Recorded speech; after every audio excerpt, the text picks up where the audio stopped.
Yo, what up, Night Nation? Wanted to do a quick video, talk about two things. First is UCF's conference championship hopes, and second is the Navy game. All right, let's start off. There's been a lot of confusion going around about can UCF still make the conference title game after losing to Navy. Um, it's a little bit confusing, but I think I've gotten the final, answer of what has to happen. All right, there's a couple scenarios. One is if UCF wins against USF this upcoming weekend and Houston loses to Tulsa, UCF is in. That means we'd hold the tiebreaker over the Cincy Tulane loser this weekend. We'd have the same amount of conference losses, but we'd have the tiebreaker over either of them. So Houston loses, that's the easiest path. We are in with a Houston loss and a UCF win. Second, where it becomes a little bit more complicated is if UCF wins, Houston wins, and then obviously the loser of Cincinnati Tulane will all be tied at 6-2 in the conference. According to the AAC, I guess like bylaws or whatever it is, the conference rules, when there's a three-way tie, head to head, I guess, gets thrown out the window. So we don't automatically, get in over Tulane or Cincy, even though we have the head to head because it's a three-way tie. So in a three-way tie, they essentially go to a computer generated ranking that puts four ranking systems into play. There's the Billingsley, then there's three others, one of them being the Colley Matrix, which was what gave UCF the 2017 national championship, and two others. So it'd be the highest kind of ranked out of those three teams, whoever has the highest of the composite score of those four ranking systems would get ultimately be the visitor in the conference championship game. So what would happen there? I still feel optimistic about that for a couple of reasons. One, right now UCF in the Colley Matrix is actually 29, and Tulane and Cincinnati are like mid 20s, like 22 and 25. So you have to think that with a UCF win and a Tulane or Cincinnati loss, they're going to go under 29 and we're going to go above 29, right? Secondly, UCF is still ranked top 25 in the AP. That doesn't factor in, but you're starting to see kind of how, where the system kind of sees us.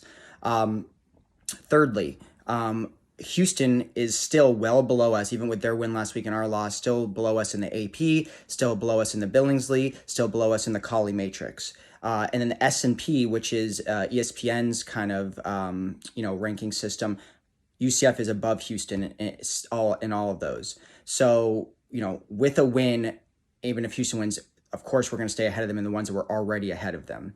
Then, the college football ranking right now, we're going to see where we are on Tuesday. That's another big factor. So if we still are ranked in the CFP poll on Tuesday, pretty much it's winning in. I mean, then it doesn't really matter because obviously Tulane or Cincinnati will drop below us if we're still in it.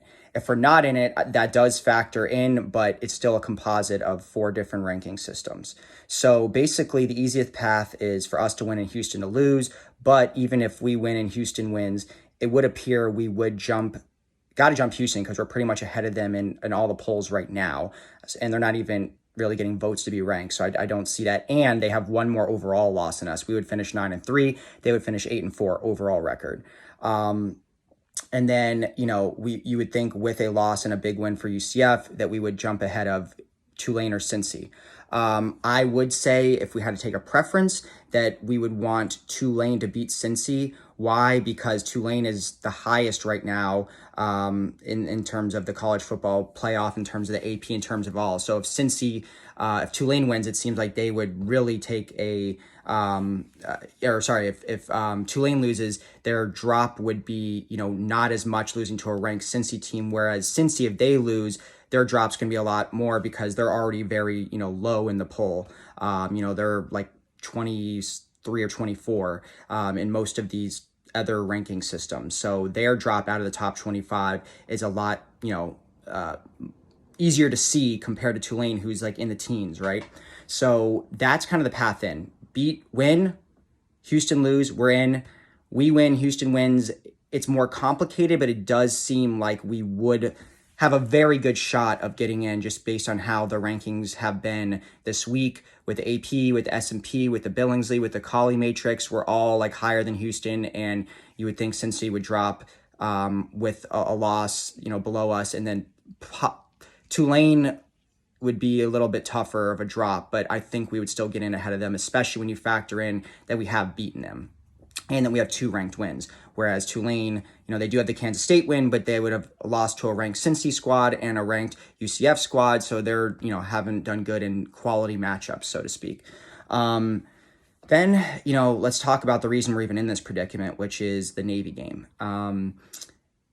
That game was a major disappointment. I talked about it after the game. Huge disappointment. An opportunity. We controlled our fate.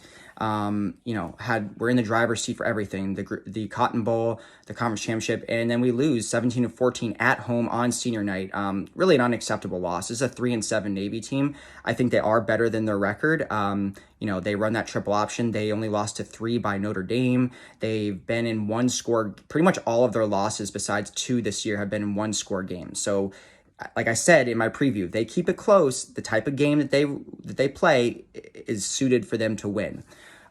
Personally, I actually think it was a mistake to switch from JRP to Mikey. The reason for that is because I don't think JRP was playing that bad. He did have that one interception, but that pass that was in the red zone to RJ Harvey would have probably gone for a touchdown. RJ dropped it. There was a pass to Ryan O'Keefe that would have been a touchdown. He dropped it. At the time, JRP was 11 for 18 for over 100 yards. He wasn't playing bad enough, in my opinion, the game was obviously, a one-possession game. I think keeping him in would have been the right move just because the offense was moving. It wasn't like it was getting in the red zone. We just had to settle for 2 field goals on some very bad drop passes by our running back and by one of our receivers. Then Mikey comes in, and on that first drive, he looked amazing. It was like 4 plays, boom, touchdown to Javon Baker. At that point, you're pot committed. You can't take him out because he just looked amazing on that first drive. But let's look after that. He did not move the offense at all. We didn't even get close to scoring again after that one touchdown drive. He got sacked from behind and got a fumble, something you would think JRP would be able to get away from. And I saw multiple opportunities where there would have been easy first down pickups with a quarterback that was able to run. That's where JRP would have actually thrived in that situation. Coach Malzahn said something about having a shoulder issue, that was a reason why, that factored him to getting out of the game or him being replaced. And at the time, he only had 2 rushes for 7 yards. So he wasn't really rushing anyways. I don't know if that's just coach stuff or that's real. I don't see how a shoulder issue would have affected his legs.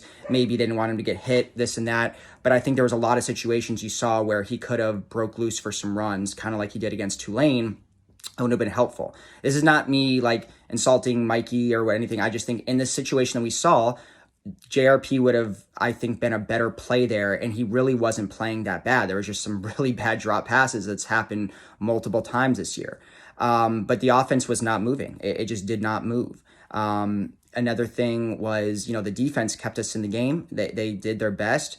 But the offense could not get it done. Obviously 2 turnovers, that was a major key in this game. And overall, it just, UCF came out very flat. Another big thing is the run game. I don't know why they went away from it. Both Bowser and RJ Harvey were averaging over 6 yards a carry, and then they completely went away from the run in the second half, which didn't make sense. They weren't down big. This wasn't something where they had to, save time and play catch up and they had to pass the ball. No, there was literally the run game would have been fine. They were down at most, the whole game 7 points, and then they were down 3 there for most of the second half.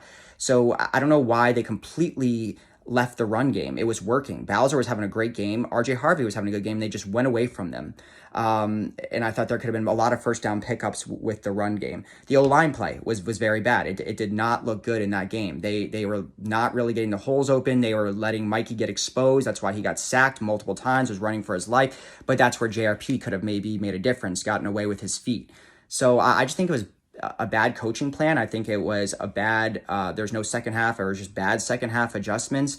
That was a very winnable game. There's not an excuse. I think that's on the coaching staff. They did not have that offense prepared. They made some poor decisions there. Obviously, they know more than me. I'm not saying that, but I just think JRP could have gotten that job done, or at least the run game could have, and I don't understand abandoning it at all. So that's kind of where we're at right now. But I do feel optimistic with a win at USF. UCF can get in this title game, and that's what we got to focus on. Win this game and get in. Then, we can still win the conference championship, and then we'll see what happens with the Cotton Bowl. I don't know if we'll still get in, but I would say if we finish out with 2 wins, we'll be ranked conference champions. You'd like our odds over someone like Troy or Coastal Carolina, especially if Coastal Carolina loses this weekend to James Madison. So we'll see what happens. I still have some optimism, but, it's going to be tougher, and that was an unacceptable loss. Go Knights.